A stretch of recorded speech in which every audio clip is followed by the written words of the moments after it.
Your village has always been on the precipice of doom. You've heard stories of great warriors on horseback, hordes of mounted archers, the destruction that such marauders have left behind in the wake of their raids and many rampages. Just beyond the great walls and guarded towers, in the land of endless grass and hills, such peoples were waiting for the right moment to strike. Then, one day, you can hear the sound of hooves and the yells of men.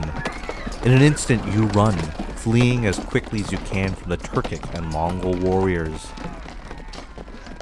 This is a story familiar to many, particularly in the lands of northern China that border the Mongolian plateau. As we may know, the histories of China and the steppes are incredibly interconnected and interwoven, and you cannot separate one from the other.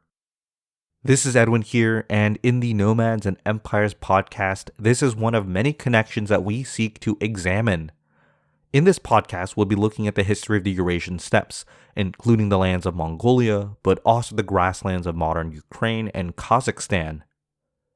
If you're interested in this grand epic that stretches across thousands of years and kilometers, come join us on the windy plains of the Nomads and Empires podcast. And now I'll turn it back to the incredible people at the Chinese History Podcast. Thanks again.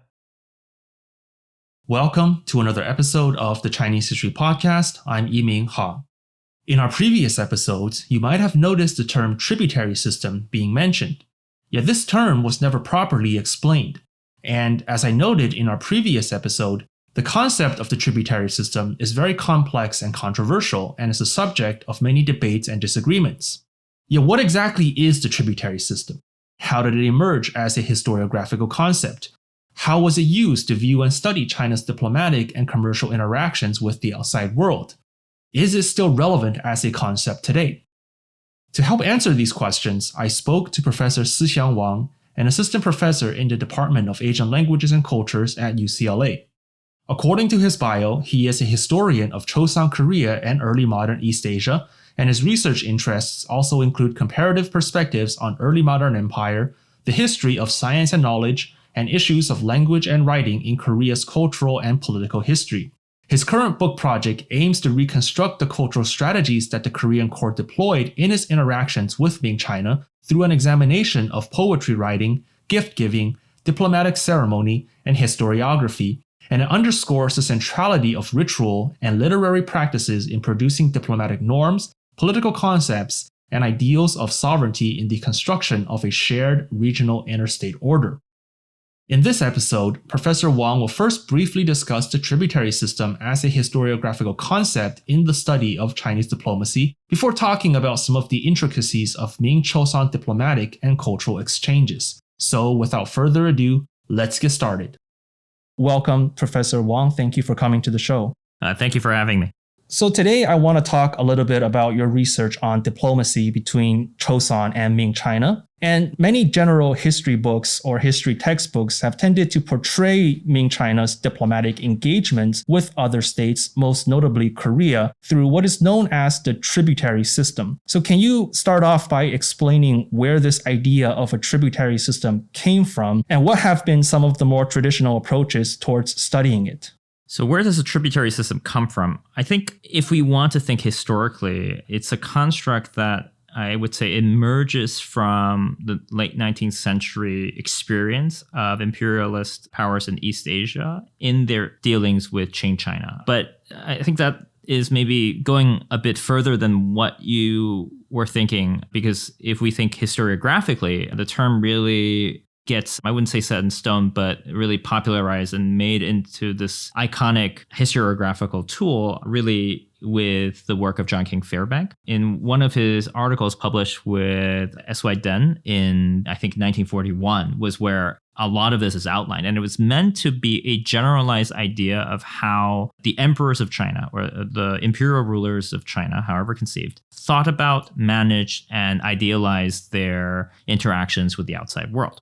And during the Cold War, this idea of thinking about China was also a way to think about the People's Republic of China and its relationship with the outside world. So there was a bit of this implicit parallelism between what was happening in Imperial China and what is happening in China today. And I think in the 21st century, we also have this doubling going on. And more recently, since David Kahn's book, David Kahn's professor of political science and international relations at USC, his book, East Asia Before the West, revisits the Fairbankian idea of the tributary system and posits it as a alternative international system in contrast to the Western Westphalian model. So in a way, 1940s, 1960s, and now in the 2010s, when China, the question of China on the international stage becomes more prevalent, this concept also, it becomes a popular tool in both historiography and how not just scholars, but teachers and politicians even talk about East Asia.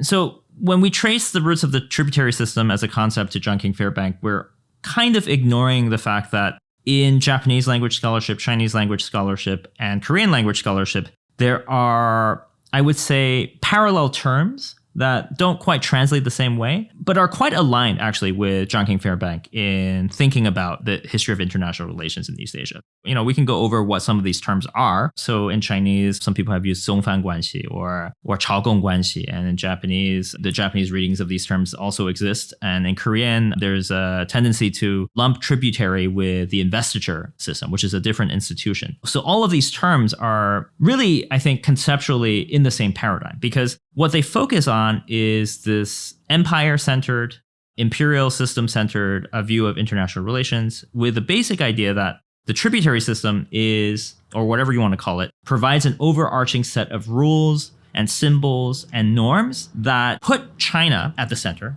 thus creating a Chinese world order, and neighboring powers, whether they be states or trade organizations or nomadic tribes, in order to access Chinese markets or Chinese culture, they have to participate and buy into these rules. And so the idea, at least how Fairbank conceived it, was all of these norms and rules and symbols are occurring at the ideational level, that it's part of the imperial ideology. And many groups that might want to trade with China pay lip service to these sets of ideas. And so that includes recognizing China as a center, affirming Chinese cultural superiority, and paying allegiance to the Chinese emperor as their sovereign. And what scholars have over the years pointed out is that different groups, different kingdoms, different polities engage with this ideological level on different terms. But what the tributary system model emphasizes is the ideological expectations from the imperial end.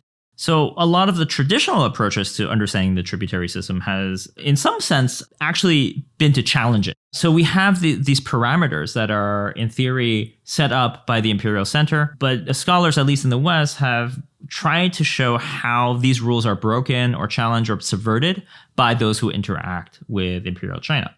In some of the Chinese language scholarship, the tendency is more about how these rules and systems were enacted, utilized either well or not well to achieve the policy goals of the rulers of imperial China.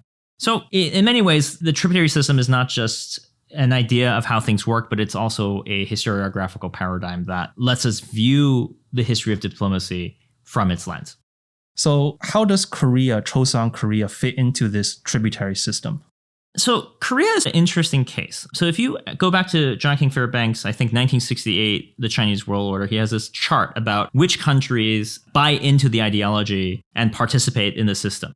And Chosŏn Korea is listed as the only country that is both ideologically aligned with the Chinese World Order or the tributary system and participates in its institutions. And this is really critical because in some ways, the Korean case is the one that shows or demonstrates that the values of the tributary system are not just ones that are imagined by China's imperial rulers, but are shared at least by one other entity in East Asia. And there are debates about to what degree the Ryukyus, Japan, Vietnam are also ideologically aligned with it. And more recently in David Kahn's book, East Asia Before the West, he makes a case that these Sinitic polities, or these countries that use classical Chinese in earnest, to some degree buy into the shared value systems that undergird the tributary system.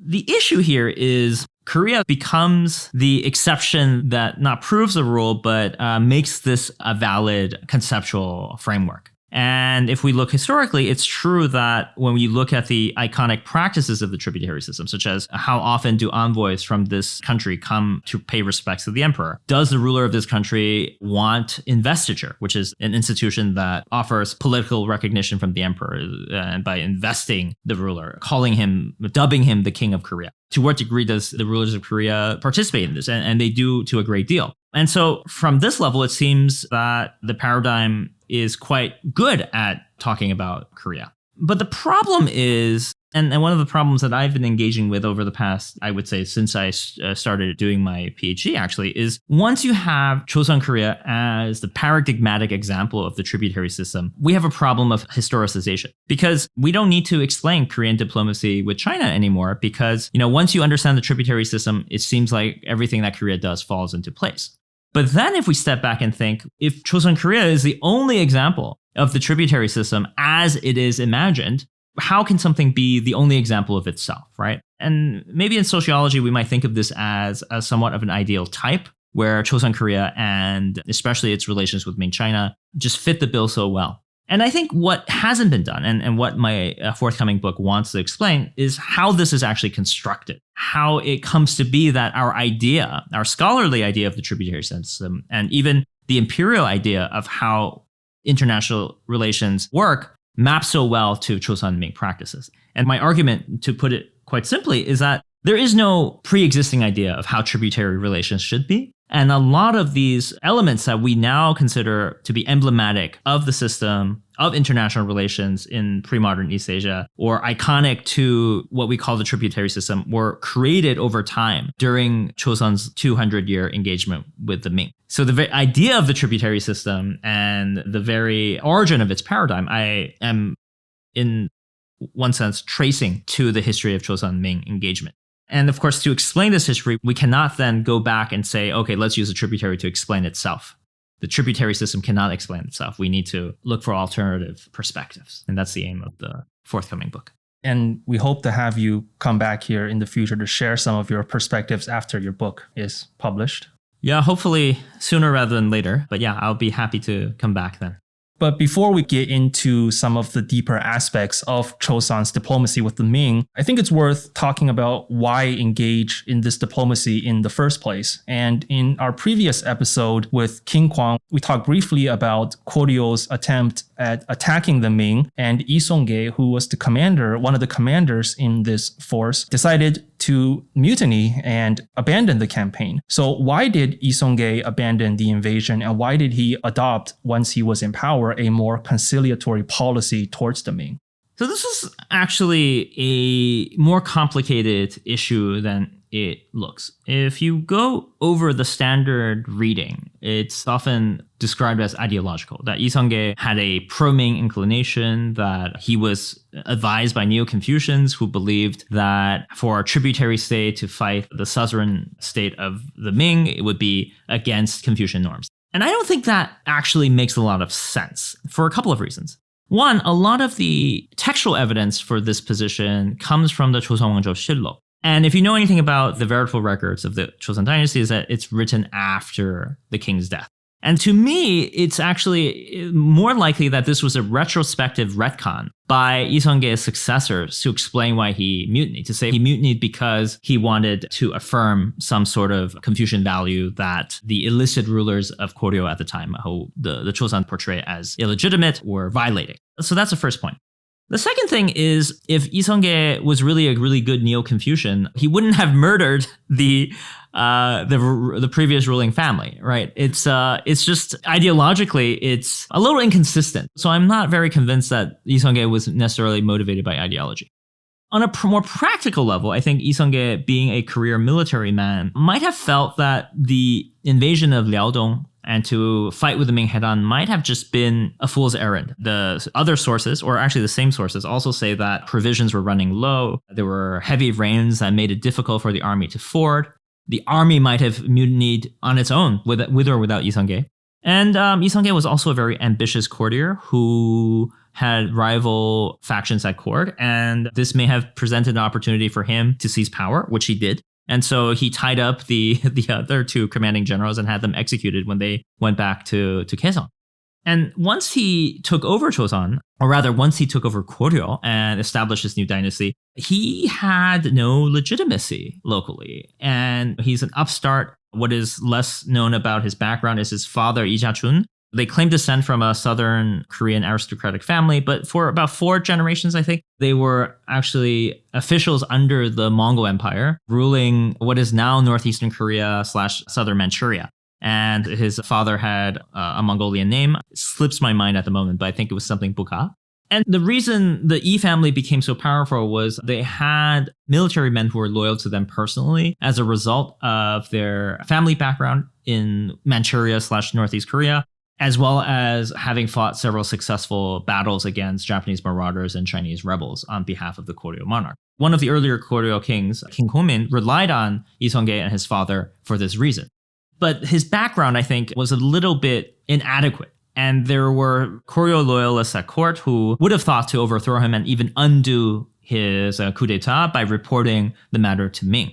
So internationally, the Ming was now a different kind of threat, one which could be used by his political opponents to overthrow him, because they could use the slogan of restoration to bring in Ming support. And we see this several times in East Asian history in the 13th, 14th centuries when Mongol armies were brought in by contenders for the Koryo throne, for instance, in the 1260s. This also happened a few decades later with Vietnam and the Ming. So this was, I think, a real possibility that Lee Seong-ge wanted to avert. And trying to get the Ming to affirm him as king of Joseon or king of Korea, and later they adopted the title of Joseon, would have secured him at least on one front. And he could have used Ming authority, imperial authority, to browbeat his own opponents and to prevent them from taking over. So I think there is a 3-dimensional political game going on that isn't simply ideological. There is, of course, an ideology of monarchy, an ideology of loyalty, an ideology of dynastic change that is part of the East Asian Confucian repertoire of statecraft. But I think all these actors are using it to achieve something. And what I don't think they were doing was thinking tributary system itself is what we're going after. But they were operating in a context where there were expectations from both sides. And Lee Seong-ge was trying to use this as best as he could. What we do know, of course, is the Ming didn't recognize Lee Seong-ge as the king of Joseon. It never did. And the first Ming emperor died without issuing a patent of investiture to Lee Seong-ge.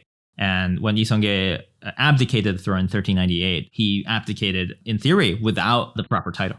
Yeah, and I was going to ask you, just as a quick follow-up question, why wasn't the Hongwu emperor, the founder of the Ming, enthusiastic about Lee Seong-ge?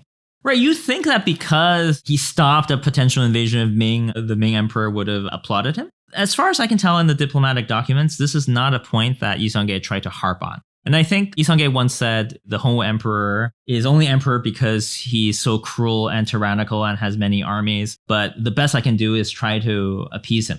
And I think there was a recognition at the Chosŏn court. And after all, the Koryo court before them had been engaging with the Hongwu emperor for decades, and they had a hard time with him as well. So I don't think Lee Seong-ge would probably not have been a good idea to try to make the Ming emperor feel like he owed Joseon something. That's me speaking sort of, well, I'm on the record, but off the record about this. But I think from the Hongwu emperor's perspective, Korea was a source of trouble. As we know, the Koryo dynasty was one of the son-in-law dynasties of the Mongol royal family. They were intermarrying with the Chinggisids for generations. King Chosŏn-Ming, for example, had a Mongol name. And while the Hongwu Emperor was still contending with the remnants of the Mongol Empire north of Beijing, the Mongols were also trying to get Koryo to switch sides, to recognize them instead of the Ming as emperor.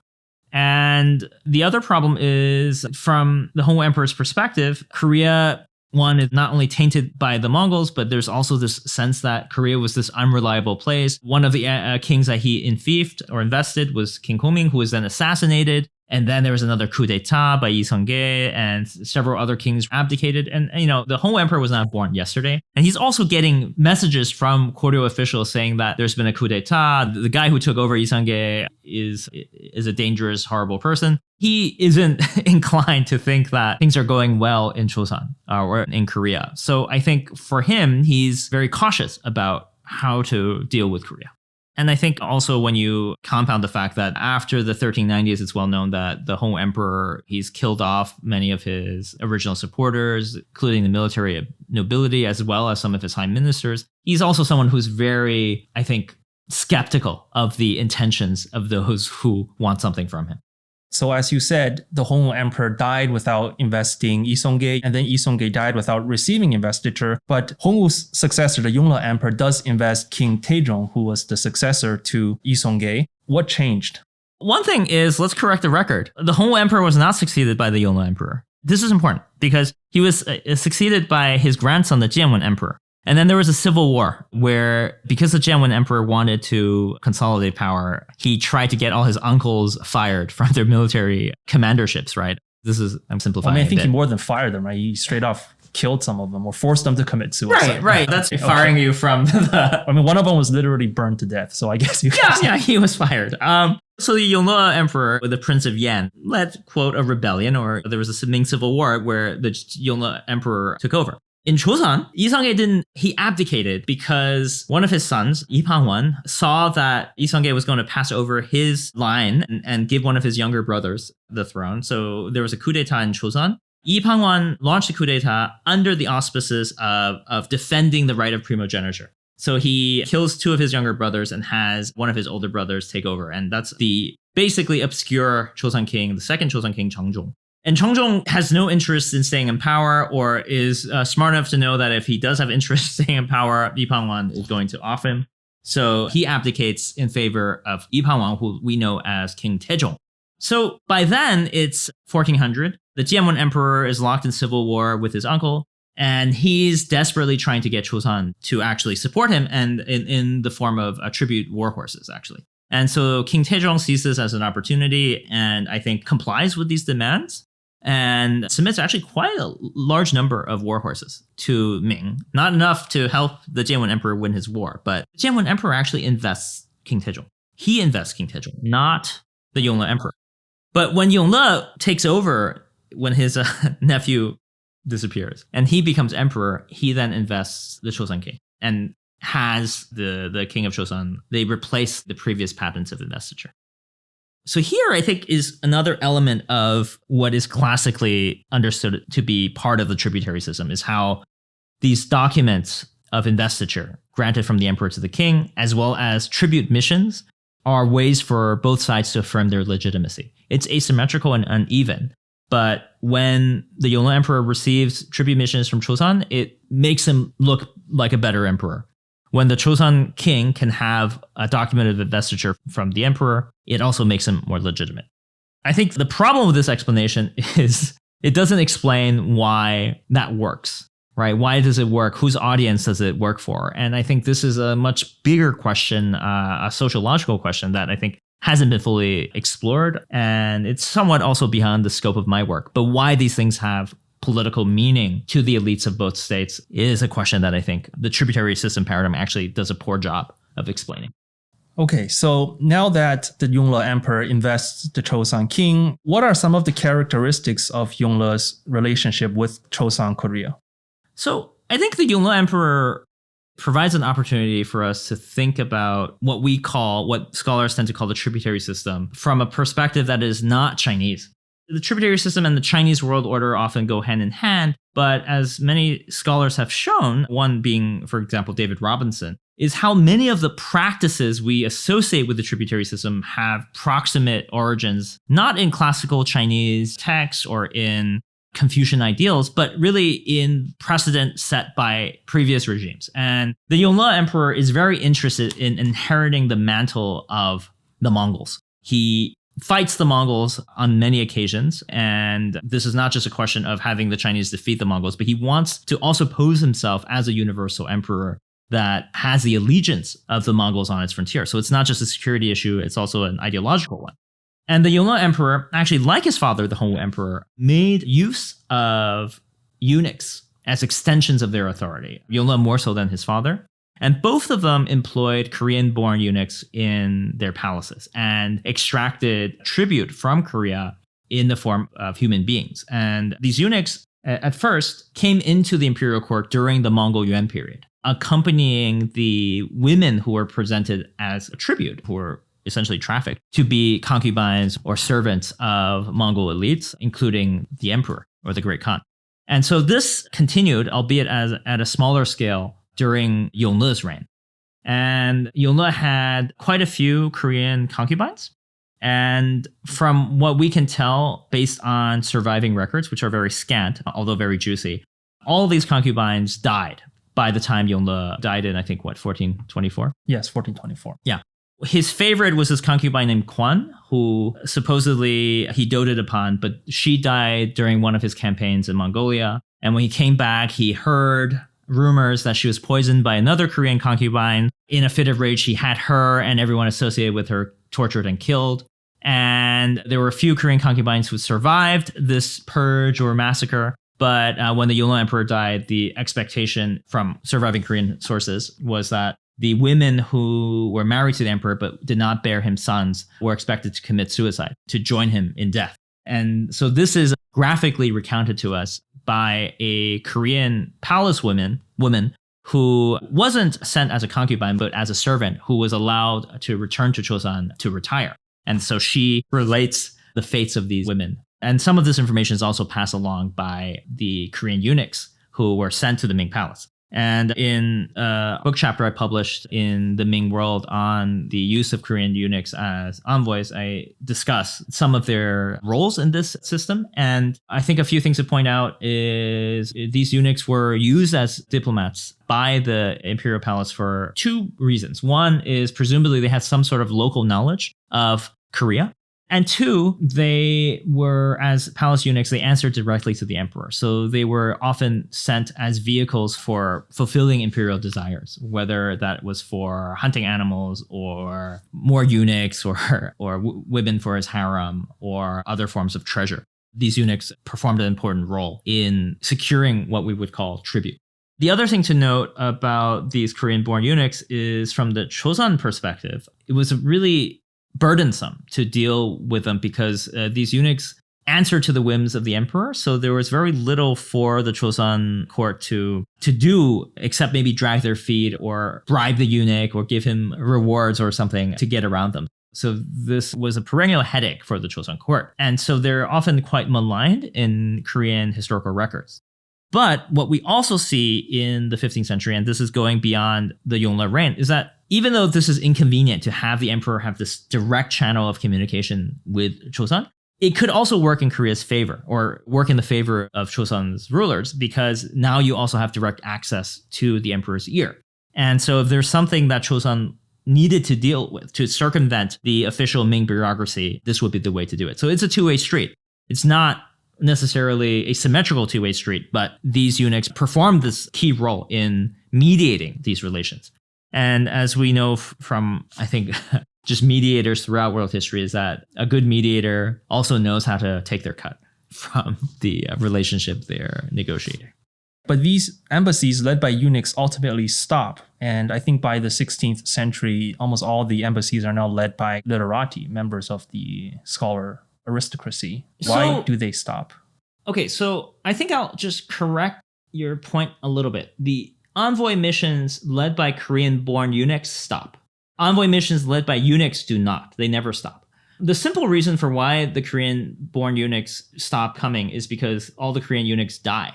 Eunuchs don't have children or biological children, and so they can only be sent as human tribute. And so there was one last attempt by the Zhenda emperor to secure palace women for his palace as well as boys to serve them as eunuchs right before his death. But that mission was aborted. And so the last group of Korean eunuchs who were in charge of this mission returned to Korea and they never came back. And so they had no successor. So after the 16th century or the 1520s, there's just literally no more eunuchs from Korea. And this, I think, you can see as part of the Zhenda Jiajing transition that is often used in Ming history to talk about differences between the early Ming versus the late Ming and how literati ascendancy in the Jiajing period shifted how court politics work, partly because the Jiajing emperor was an outsider to Beijing. And so there's a reconstitution of how imperial politics works in the Ming. So I think that's part of it. Eunuchs remain a part of the diplomatic scene, and the fact that they were not Korean-born did not necessarily make them less able to manipulate the relationship for their own gain. And the general rule of thumb for the 16th century is if the envoy mission from Ming concerned Ming imperial matters, it was almost always a literati envoy. So new emperor, new crown prince, new empress. Change of, I guess, new emperor implies the death of an emperor, right? These kinds of matters needed to be announced by a Ming literati, usually someone from the Hanning Academy, accompanied by someone from the Xinrenci. Sometimes. It varies, the ranks and whatnot.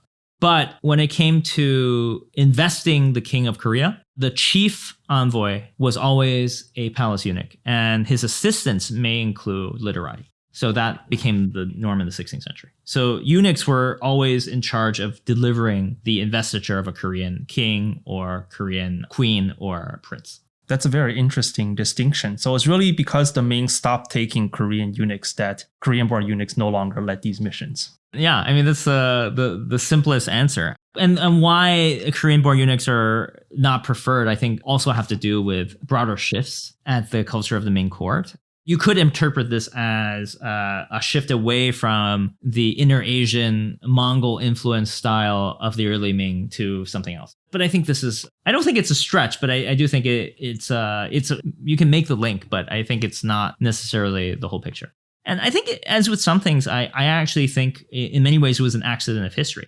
If the Zhengde Emperor had lived a few months longer, that envoy mission probably would have returned to Ming with concubines for the Zhengde Emperor and new Korean eunuchs. Then what would have happened? I don't know. Had the Zhengde Emperor lived, I think they would have been very different. So in some ways, it's accidental or contingent, as historians like to say. I do want to go back to something you mentioned earlier, is that the Korean kings also had access then to the Ming emperor, the Ming imperial family, through these Korean-born eunuchs. And this is going back to something you said even earlier, was that there was really no system in place, and that this idea of a tributary system was always constructed as it went along. And so how did Chosun rulers and statesmen use their relationship with the Ming or borrow the Ming for their own purposes back in Chosun?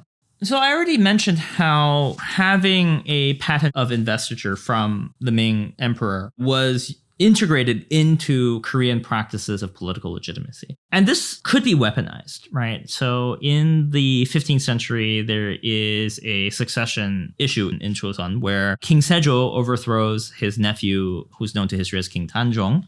And he presents this as an abdication. And he uses Ming authority to sanction his ascendants. And he manages to convince the Ming, or at least convince the Ming enough for them to issue patents of investiture for himself. But then when there was an attempted coup d'etat against King Sejong that tried to put King Tanjong in power, and he manages to stop it, he issues his officials, his supporters issue a memorandum that say, trying to replace King Sejong is not just a violation of Chosun's state order or a violation of the law, but it's also violating the orders of the emperor because King Sejong is imperially sanctioned. So it creates these other technologies or mechanisms of making claims of legitimacy that I think are not superficial. So Ming authority can be called upon to do one thing or another. And interestingly, those who try to overthrow King Sejong try to time their coup d'etat in the presence of a Ming embassy so that this would occur when the Ming embassy happened so that they wouldn't have to deal with the issue of investiture. So I think it's interesting to see how the idea of Ming authority is integrated into Chosun constitutional thinking, if you will. It's something that you can just dispense with. And we see this several times later in Chosun history where Ming withholding of investiture presents challenges, weakens the authority of the Korean king. The other side is for Chosun's officials, one way to, let's say, advance an agenda is to say, I have classical sanction for it. I can quote Mencius, I can quote the Shujing or the Li Ji, and I can also quote Zhu Xi, right, and the Neo-Confucian corpus. But I can also refer to Ming cases. I can say in the Ming, which is supposed to be where this is where the highest political authority is, they don't do things this way. So maybe we should change things. So I see that as similar to how, let's say, in South Korea today, someone who wants to, let's say, reform the university and to say we have too much bureaucracy. Well, in America, that's not how universities are run. It's run like this. What's interesting about these statements is sometimes it's not true. It almost doesn't matter how it actually works in Ming or the United States. But the idea that there is something to the idea of these far off places as being somehow the source of some kind of cultural, if not political authority, can be borrowed rhetorically to advance a certain position. So I think you see that all the time in Chosun political discourse. So the act of borrowing Chinese institutions or classical corpus or even Ming authority has, I think, generally been interpreted as Koreans just borrowing Chinese culture and institutions, wholesale, just taking, Chinese stuff. And I know this is always joked about by Chinese netizens, but to what extent was this true that the Koreans are just taking things from China? Were there any instances where Korean practices diverged from that of Ming China's? The thing with culture is that there's no copyright, there's no password. You can take whatever you want whenever you want. What's the Ming gonna do? Sue you? Is Confucius gonna want royalties? I think that's the reality of culture in East Asia. Chosun is in a position because of a deeper history of being engaged, and we can think of it as assimilation or adoption, but it's people in Korea who find something useful or valuable about the corpus at work. And it's always a selective appropriation because it's never wholesale. So there are things that obviously have parallels with what is going on in Ming China. But there's a reflection of whether, or not just Ming China, but Tang China or classical China, or just simply things that exist in the text. But it's never just a question of, okay, let's just do everything exactly the way it is. And even if one tried to, word for word or case for case, the result would always involve some kind of negotiation with the reality on the ground. I think there are just too many things that could go on, but maybe I can just come up with a few obvious ones and a few subtle ones. And then ones that might actually be surprising to somebody who knows, let's say, Chinese history, but doesn't know Korean history. So I think one obvious difference, if you just use Chosŏn and Ming, is the degree to which the monarch has authority. And one thing that is very clear from the Chosŏn case is that the Chosŏn monarch, if you just read the Chosŏn Wanjōshiluk, the kinds of things his officials can say to the Korean king would be a no-go in the Ming or Qing context. It's just the extent of the criticism, the willingness of Chosŏn officials to say, king, you're not virtuous. And the degree to which the Chosŏn officials and the Chosŏn king actually use this idea of the Korean king as being a Confucian exemplar, I think works in such a different way from the Chinese one. One argument for this is that, well, as king, he doesn't have access to divine authority from the heavens as an emperor would. And so he needs to find a different path to sagehood. So a lot of the sagehood is performed actually through, you might call, a feigned humility. And one great example is King Yeongjo, who's always telling his officials how inadequate he is. And because he's inadequate, we have to do the rituals over and over again until we get them perfect. And I think the tricky thing is, of course, you can find a Chinese monarch. Qianlong might have said it once, Kangxi might have said it once, and you see this rhetoric also in Chinese history. But I think the difference is the degree to which these things occur, the degree to which a Chosun official can subject his king to quite direct criticism. And along with that, the expectation of how much the king should be allowed to tolerate and whatnot. In general, in the Chosun, as opposed to Ming and Qing, the censorate, the organ in the state that's responsible for criticizing the ruler or for censoring officials, it's just a much more powerful institution in the Chosun court. And part of it may be because the king of Korea is in a permanent state of power sharing with the Yanban elite, and some scholars have interpreted the censorate as an avenue for which the kingship can be checked. Whereas in China, the emperor aggregates power at such a high level that there is no group of people, a coherent group of people whose power can challenge the emperor in any meaningful way. And that's the case in the Ming and also in the Qing, where it's just there isn't this entrenched national aristocracy that is well connected and that can be counterposed to royal power. And so part of that has to do with the structure of China versus Korea, how these societies are organized. Another case where one could say the copying is quite deliberate is Chosun elite's adoption of Zhu Xi's family rituals. And we can look at the marriage ritual.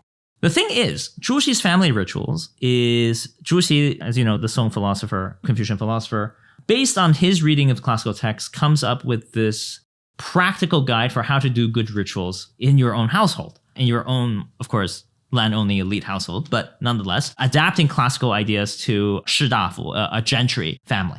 And he has these marriage rites. And as far as I can tell, most Chinese elites who use the Zhu Xi family rituals take bits and pieces. It's very rare that it's taken wholesale, right? It's something to consult. It's a point of reference. It provides a framework, but it's not taken wholesale. In Chosŏn, there's an attempt to integrate, for example, the marriage rituals in very profound ways. And the Korean traditional wedding ceremony and the Jushi family rituals, there's a clear relationship between that. Over the course of the Chosŏn dynasty, the attempt to reform existing Korean marriage patterns according to Jushi lines, and this is something that is very well known. Okay, but here's the catch. It's not just that, okay, there's this Chinese ideal that people in China are not following, but in Korea they're following, which if you think about Jushi as a philosopher and not a Chinese person, this isn't strange. Karl Marx is German, and Germany is no longer communist, but there are other communist countries that are not German. Is China German? Now, is Vietnam German? It doesn't make sense if you think about Jushi as a philosopher and not a Chinese person. But here's the other thing. If you pay close attention to the Korean marriage ceremony, one thing that is critical to Jushi is the centrality of the patriline. And I think I can ask Yiming this. Where do you get married? At the groom's family's house or the bride's family's house? At the in groom's China? house. Right? At the groom's house. From a Chinese perspective, that's common sense. And so there's this idea of yingjia, right? How do you yingjia? Welcoming the bride. You're supposed to go to the bride's house and take her, Right. and then The bring groom her. goes to the bride, brings her, and then you go back to your father's family, and then you get married there. And so what Yiming just said, it follows the Jushi family rites. In the Korean case, the groom goes to the bride's family, gets married there at the bride's family's house without his parents, and then he takes her back to his family where the parents see the bride. How do they explain this then? I mean, if Jushi does it one way and they're doing it another way and they're trying to conform to Jushi, how would they explain that?